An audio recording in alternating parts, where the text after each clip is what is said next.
Tuesday, August 7th. In studio, special guest Dr. Rochelle Feldman from Prima Pediatrics. And we are going to talk about a couple of very important issues this morning. Welcome, doctor.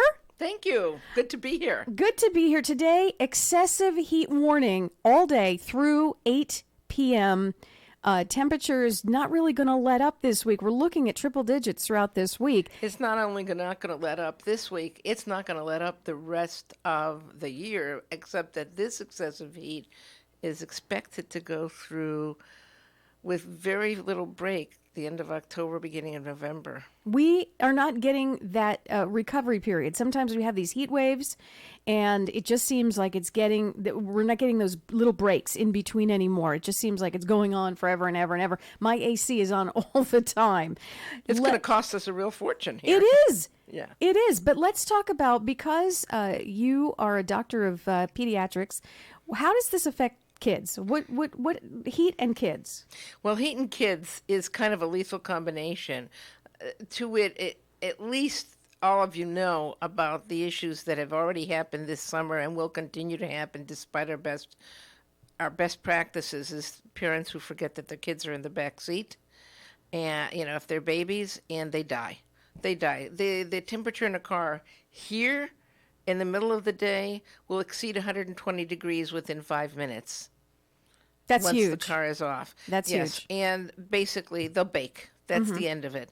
And it's much more worrisome this year than other years, because whether you believe in global warming or not, it is very clear that this trend is going up. It is not going away. We have the hottest temperatures in the Pacific Ocean ever recorded, and that's over 102 years. Currently 78.8 when it's normally in the 60s at this time of the year. Divers are no longer needing any kind of wetsuits. What is, when kids go back to school, my biggest fear is, they're starting right off with all the sports programs and the football and all these outside activities. And I know there's a cutoff as far as temperatures. If it reaches a certain point, and unfortunately it's not coming to mind. Do you see a lot of maybe heat stroke cases coming into your office? I'm seeing more and more heat stroke cases, in fact. The worst of it is that the temperature changes, but unfortunately the human beings tend to not change quickly enough. And I'm speaking now of the schools. Keep in mind that we do have one of the best school systems in the nation, much less in an LA area. We are far and away one of the better places to be for kids for school. Nonetheless, school is a structured organization, and it is large, and it requires a lot of administrative hoo-ha to make changes in things.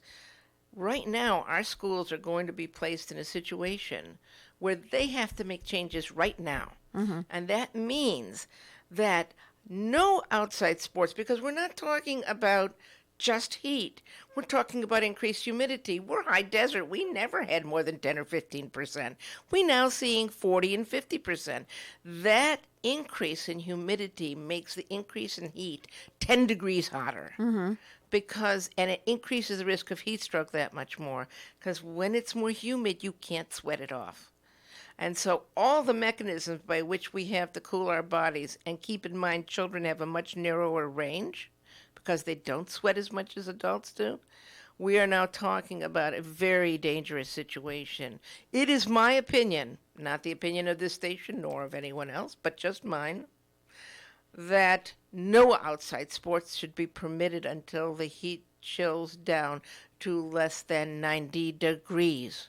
Now, I don't believe that's the case for most of our schools. I don't think. I want to say that they wait until it's triple digit. I really, you know what? I want to look this up, doctor, because I don't have any kids in the school district anymore. They're grown-ups now, so I don't. It's not coming to mind. I do remember a couple of times when my daughter was in school, when they would stop practice or whatever outside or gym class, there was a certain temperature, and it's not coming to mind. Usually it's above 100 degrees, mm-hmm. But the problem is, and that probably, if we're talking about a limited period of time, during times of humidity of 10 to 15% was kind of okay. Not great, because it still was dangerous for a number of kids. But if we're talking about sports and stuff, we're talking about older kids who do sweat. So Well, it that worries may- me too because of the football, with the pads and extra equipment, Yeah. it's even harder, right? None of the football teams should be practicing outside.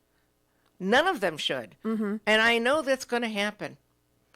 And I know it is happening. And we are going to see more and more cases of heat stroke. I have one kid in our practice who hasn't recovered from last summer's heat stroke. And she didn't just have heat exhaustion, she had heat stroke. Heat stroke occurs when you stop sweating completely, your body temperature rises, and then, you can die from it. And she dang near did. And she still has yet to recover. So we have to. Let's direct to the teachers and the coaches and the gym teachers who are going to start up next Monday. Next Monday starts school.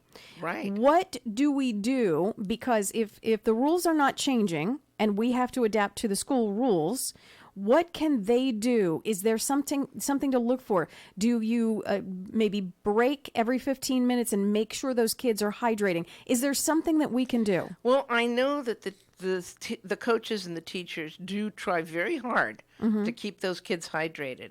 The amount of water they're going to need has got to be triple what you normally expect.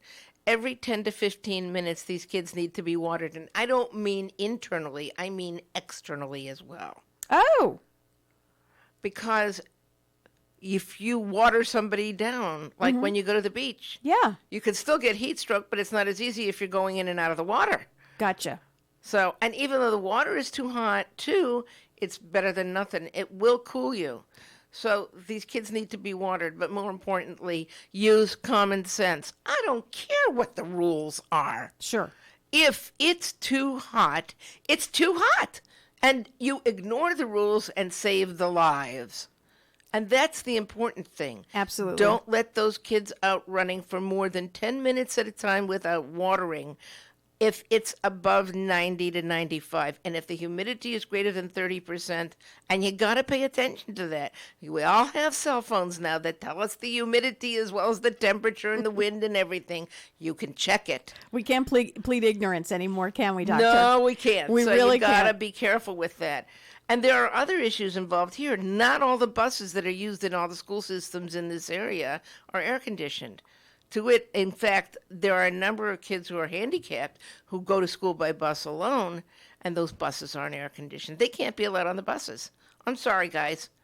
I know that the parents are not in a position to take their kids to school every day, but either the district has got to spend the money to get air-conditioned buses, all of them, not just some of them, or you're going to have deaths on your hand. And if you're worried about liability, schools, think about the liability of a death of a child, especially one that's handicapped, because they were put on a bus without air conditioning. That is not going to do you much good. It's going to be a lot more expensive than just air conditioning your buses. So if you want to think of terms of dollars rather than health, think of this. $2 million lawsuit plus the extra $500,000 for an attorney, or $50,000 to air condition your bus. I think common sense tells you not to spend that kind of money. Dr. Rochelle Feldman, eye-opening interview this morning. Thank you so much for being part of the Hometown Morning Show with Tori and Kyle. Very quick in the next 10 seconds, phone number for Prima Pediatrics. That's 661-424-9000. Isn't that a great number? It is. 8:30 now, and National News is next.